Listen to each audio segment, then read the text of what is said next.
তোমরা নামাজের জন্য তাড়াহুড়ো করবে না, কারণ নামাজ হচ্ছে এমন একটা ইবাদত যে ইবাদত আপনাকে ধীরস্থিরতার সাথে একদম আল্লাহ সুবহানাহু ওয়া তাআলাকে খুশি করার উদ্দেশ্যে ভালোভাবে ইবাদত করতে হবে। এরকম না যে তাড়াহুড়ো করে চলে গেলেন, রুকু সেজদা এমনভাবে করলেন যে মনে হচ্ছে আপনার ট্রেন ছুটে যাবে, আপনি এখনই কোথাও যাবেন মনে হয় যেন, এরকম করে একদম কাজ দায় সারা করে চলে গেলেন। জি না, নামাজ হচ্ছে সুকুনের সাথে, ধীরস্থিরতার সাথে মন লাগিয়ে নামাজ পড়া। দেখবেন অনেক মানুষ তারা ওই গেট থেকে যখনই দেখছে যে ইমাম সাহেব এই যে রুকু থেকে উঠে যাবে, ছুটতে এসে একদম কাতারে শামিল হয়ে গেল।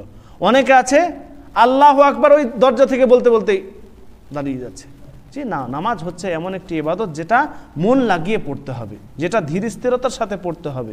আল্লাহ তাআলাকে এখানে খুশি করার উদ্দেশ্যে আসছেন, সেই ইবাদত এমনভাবে হতে হবে যাতে করে ইবাদতটি আল্লাহ সুবহানাহু ওয়া তাআলার দরবারে কবুল হয়। আমরা এমন নামাজ পড়বো না যে নামাজ পড়ে আমাদের না কোনো ফায়দা হবে আর না কোনো কিছুই হবে না। যদি এত স্পিডে নামাজ পড়েন, রুকু সেজদা ভালোভাবে না করেন, যেগুলো আরকান রয়েছে সেগুলো যদি ভালোভাবে আদায় না করেন, ওয়াজিবগুলো ভালোভাবে যদি আদায় না করেন, তাহলে নামাজ পড়ে কী লাভ হবে? তাহলে আপনি উজু করে কষ্ট করে এখানে এলেন, 10 মিনিট 15 মিনিট সময় লাগালেন, কোনোই ফায়দা হলো না, তাহলে কী লাভ হলো?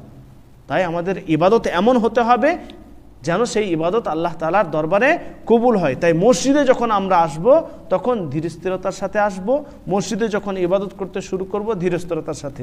এমন নয় যে তাড়াহুড়ো করে ইবাদত করে চলে যাব, এমন নয় যে এমন করে ইবাদত করব যে ইবাদত দেখলে মনে হবে যে ইবাদত করছে না, বরং শুধু খেল তামাশা করতে আসছে।